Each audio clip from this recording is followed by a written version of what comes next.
आधुनिकता के इस दौर में जहां आज का युवा अपनी प्राचीन धरोहर व विरासत को भूलता जा रहा है और विदेशों की ओर रुख कर रहा है, वहीं इंद्री हलके के गांव खानपुर के एक युवा ने अपनी इस प्राचीन धरोहर को संजोकर रखा और एक मिसाल कायम कर दी।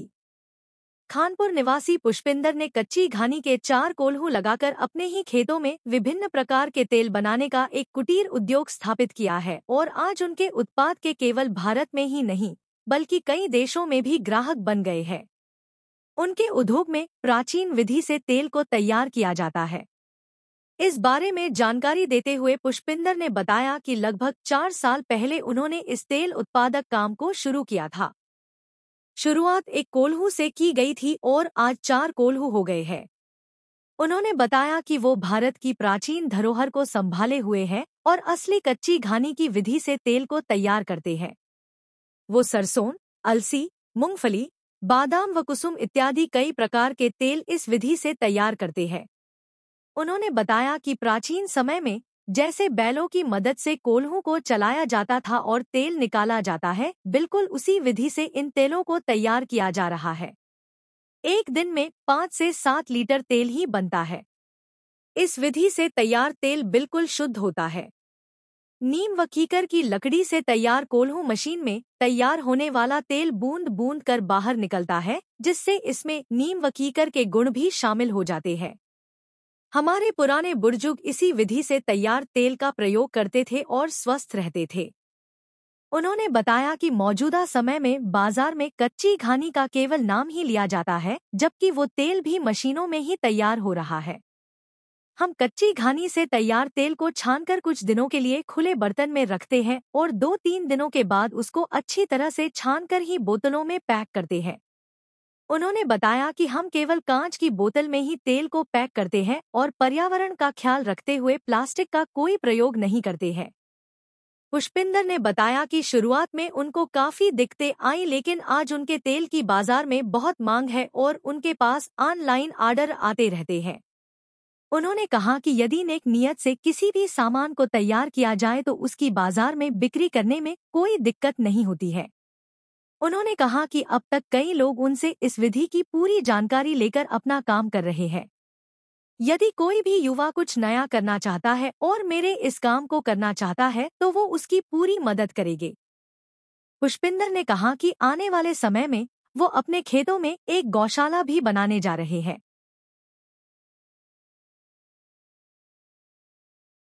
जी, बहुत-बहुत धन्यवाद आपका यहाँ आने के लिए। क्या कुछ कहेंगे ये जो प्राचीन तरीके से आप लोग कोल्हू चला रहे हैं, कैसे सोच आई और कैसे? ये 3.5-4 साल पहले हमने शुरू किया था।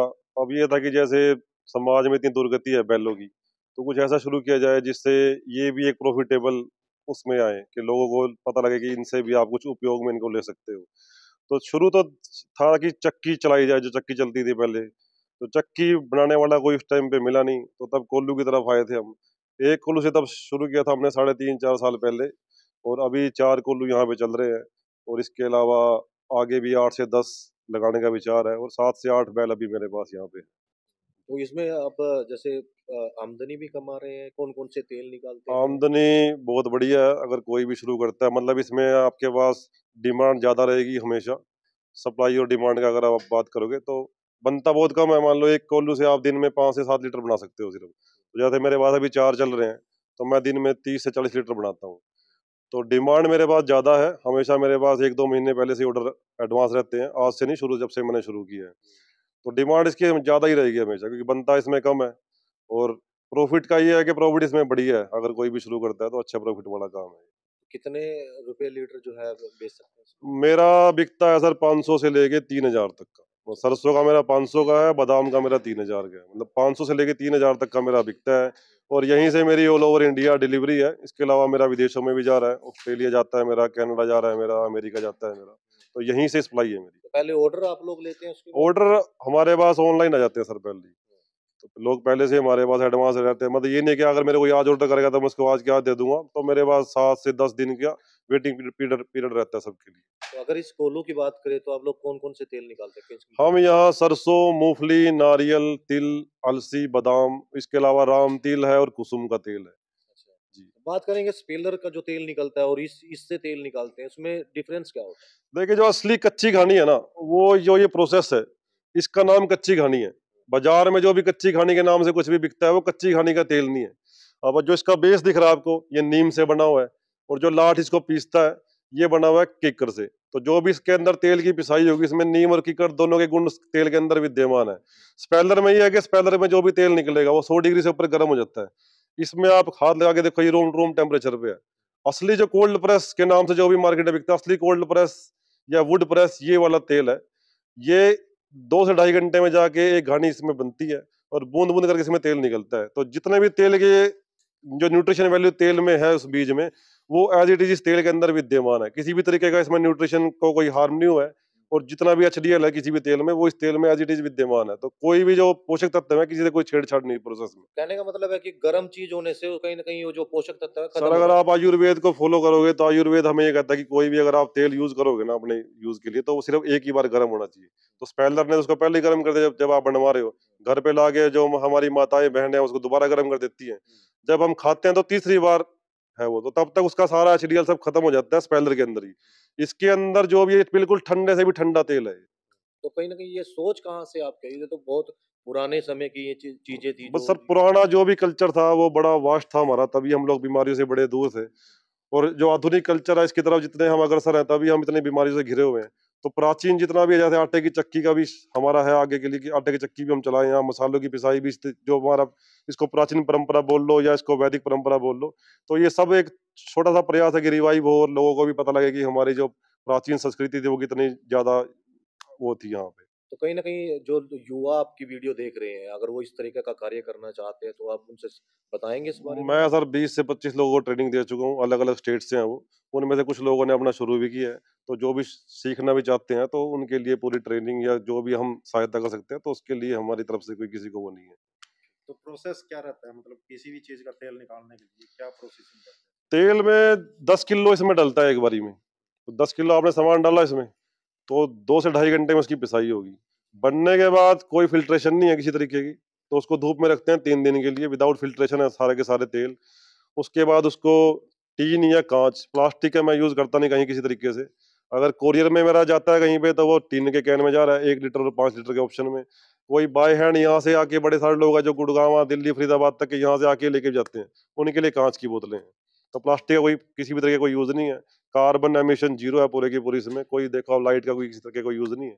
तो टोटली ये पूरा प्राचीन तरीके से और बिल्कुल पर्यावरण के लिए हितैषी वाला काम है। जब स्टार्टिंग की आपने तो बहुत सी दिक्कतों का भी सामना करना पड़ा होगा। दिखते, सबसे पहली दिक्कत तो कोई बनाता नहीं है इसको, मतलब कोल्लू बनाने वाला ही कोई मिला नहीं था मेरे को। कम से कम 1 डेढ़ साल तो मैं इसी पे लगा रहा, जैसे मैं चक्की की बात कर रहा था, अभी चक्की से मैं शुरू हुआ था। तो कोई कारीगर नहीं है जो इसको बना सके। तो बड़ी दूर से, ये राजस्थान के बिल्कुल बॉर्डर पे एक गाँव है, वहां पे कोई इसको बना रहा था। उसके बाद इसको रिफाइन कराया, जो पुराने टाइम में चलते थे उसमें इसमें जो मॉडल में डिफरेंस है, तो इसको रिफाइन कराया अपने हिसाब से कि इसको और अच्छा कैसे बना सकते हैं, बढ़िया। तो जैसे पुराने टाइम में बैलों की आंखों में पट्टी बांध देते थे लोग, जब बिल्कुल प्राचीन टाइम में जब चलता था, तो अपने पास ऐसा कुछ नहीं है, कंफर्टेबल चल रहे हैं, बिल्कुल कोई दिक्कत नहीं है। और जब बैलों की दुर्गति है, देखो कुछ ना कुछ तो करना पड़ेगा, तभी जाके इनको भी काम मिलेगा, और युवा इतने जो हैं उनको भी कोई काम मिलेगा। अच्छा, जो इसका बेस जो है, ये जिसके अंदर ये बेलचा चलता है, ये किस लकड़ी का बना हुआ है? ये बेलन किसका है? बेस बना हुआ है जी नीम से, और जो ये बेलन जिसको आप लाठ बोलते हो, ये बना हुआ है कीकर से। क्या मतलब कॉम्बिनेशन क्या है इन दोनों में? और नीम और कीकर दोनों औषधीय गुण वाले पौधे हैं। तो जो भी आप तेल की पिसाई कर रहे हो, उसमें वो औषधीय गुण उस तेल के अंदर विद्यमान है। जैसे हम घर पे चटनी बनाते थे सिलबट्टे पे, तो दुनिया में कोई मशीन मेरे ख्याल में जो हमारी दादी या हमारी नानी के हाथ का स्वाद था, वो शायद दे नहीं सकती, चाहे कोई कितनी भी रिफाइन मशीन आ जाए। तो इसको भी आप ये मानो कि ये हैंडमेड प्रोसेस एक तरीके से बना जाता है। हम ओखली में मसाले पीसते थे अपने हाथ से, तो ये उसी तरीके का प्रोसेस है ये भी एक। तो क्या मैसेज देना चाहेंगे युवाओं को या आम जनता को? मैसेज यही है जी, प्योरिटी पे काम करो, और ऐसी कोई दिक्कत नहीं है कि डिमांड ओवरऑल हर चीज की बहुत बड़ी है, चाहे आप कुछ भी बनाओ। तो अच्छा आप कुछ भी शुरू करो, और उसकी क्वालिटी आप बेहतरीन से बेहतरीन रखो, तो दुनिया में कहीं भी लेने वाले की कोई कमी नहीं है। और मैं तो नहीं मानता कि आप बहुत बड़ी सिटी में हो तभी आप कामयाब हो। अब ये देखो, हम हर शहर से दूर हैं यहाँ पे, तो ये गांव में लगाया हुआ है हमने, और यहीं से मेरा पिछले 3-4 साल से ऑल ओवर इंडिया सप्लाई जा रही है। बाहर भी मेरा जाता है, लोग यहाँ वॉक इन भी आके लेके जा रहे हैं। तो अच्छा काम आप कोई भी करो, आप कहीं पे भी हो, लोग आपको खुद ब खुद ढूंढ लेंगे अपने आप, जहाँ पे भी आपको। कहाँ से प्रेरणा मिली आपको, क्योंकि इस तरह के जो व्यवसाय हैं उससे दूर भागते हैं युवा ज्यादा पैसे कमाने के चक्कर में? प्रेरणा एक तो जो दुर्गति है, सड़कों पे देखता हूँ बछड़े इतने घूम रहे हैं, गायें घूम रही हैं, किसी को कोई दिक्कत है, किसी को किसी ने किसी की टांग पे कुछ मार रखा है। मतलब प्रेरणा तो ये मिली थी कि कुछ ऐसा किया जाए जो सोसाइटी के लिए बढ़िया हो, इनके लिए भी बढ़िया हो। प्रेरणा तो यहाँ से मिली थी। उसके बाद विचार ये था कि करेंगे क्या इनका। तो जैसे लोगों ने बड़ी, अब गौशाला भी देखो आप, बिल्कुल भरी हुई है, स्पेस नहीं उसके अंदर भी। तो ये था कि कुछ ऐसा हो जिससे जो इसको रखे उसको भी फायदा हो और इनको भी फायदा हो। तो प्रेरणा तो ये थी कि इसके बाद धीरे धीरे आगे क्या कर सकते हैं। तो घूमते घूमते इस पे आए। अब बड़े जल्दी आपको यहाँ आटे की चक्की चलती दिखेगी, जो बैल ही इसको चलाएंगे, और मसाले की पिसाई भी बैल से ही होगी यहाँ पे। तो आपने एक संकल्प भी लिया था कि गौशाला भी खोल लूंगा मैं यहाँ पे? गौशाला बिल्कुल खोलेंगे यहाँ पे। अगली बार आप जब दोबारा आओगे, गौशाला भी मिलेगी आपको यहाँ पे। तो बस यही है कि इनका थोड़ा रहन सहन अच्छा हो, और इनके साथ अगर आप ठीक ठाक भी कुछ कमा लेते हो तो, और ऐसा कुछ दिक्कत है नहीं, मेरे को तो ऐसी दिक्कत आई नहीं। बहुत बढ़िया चीज़ है, अभी के लिए भी और आगे के लिए भी।